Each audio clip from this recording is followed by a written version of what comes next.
what was the reaction after umeingia kwa hii kind of sanaa? Yeah, I mean, I was doing mashairi even in primary. You know, the recitals, a solo verse, public speaking and whatnot. So I was hata kwa drama, unaweza nipata kwa play. So my mother was happy at the time, but I think later when I started doing it professionally after, you know, going to uni and all that, I think she thought that art ni ya watoto. I think she liked me as a kid being an artist. But kumekuwa na mushkili. Kumekuwa na mshike. But you know, they have awaje embrace kabisa, but they support. My dad supports. He pays regard. I'm sorry. He pays regard and yeah. And I think the only problem is it sustainable?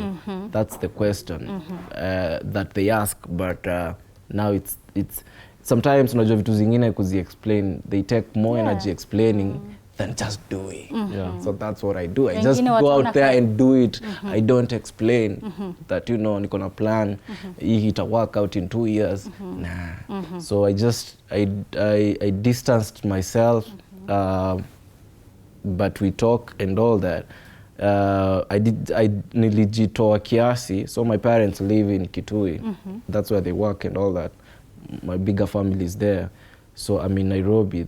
That's where I do my thing. And most of the times inanipe hiyo freedom ya choose what I want to do without mtu kuniambia, you know, I don't think it's a good idea. Utaenda fail. Aita later. And it's for later, I still face the consequences and I learn. To me, there are no failures, just wins and lessons. Only that. Great. Yeah. Derek, did you face any opposition from your parents and probably your family? Na pia ningetaka kujua watu huko nje, jamii and the society, do they take you people seriously or something? Yeah, me as I say, I've been blessed to have a family that supported me from the very beginning. Actually, hao ndo walikuwa wanani encourage every single time to keep creating, keep expressing. Even my mentor, my dad ndo alinipeleka to his studio himself. So as much as they didn't understand what art was all about, what I can do or what can happen if I take that path, they still embraced it and guided me in every way they could, and I really appreciate that. Yeah, I love you guys. And yeah, huku nje sasa, huku nje pia imekuwa a mix of both. Kuna those who really know what I'm doing. Some don't, but they still embrace it. But kuna wale wenye I don't know, they're scared either for me or for themselves, I don't know, but they are really reluctant kidogo. Maybe it's a point of ignorance, not understanding how I can be able to sustain myself from my work, from art. Because around here, it's rare, very few artists unaona they can actually sustain their livelihoods from their crafts. But sasa mimi, I'm on that mission to show people that it's very, very possible.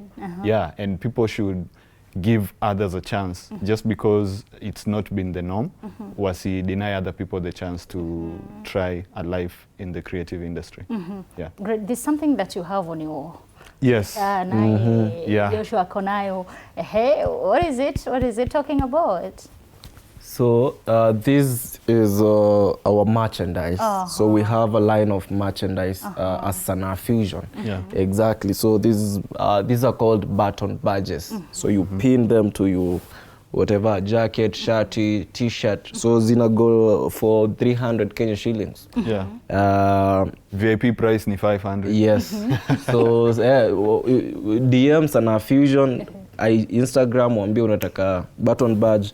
We also have wristbands. And before Adia endelee, this was designed by one of our community members. For sure. Tunamwitanga mchawi juu ye uroga. Elvis, big shout out to shout out to Elvis, who's the designer for this. So the way we are approaching our merchandise as Sanaa Fusion is our community members are the ones who are creating. Right now we have a growing community of close to 500 creatives in different fields who can do different things. So reach out to us get merch, get something for yourself. This is a perfect gift. Yeah, so there's more of these. On July 4th we'll be at Baraza Media Lab, industrial area. So pass by, utatupata hapo at our stall, selling merchandise by our community. And najua mtapenda sana. Yeah, and I also love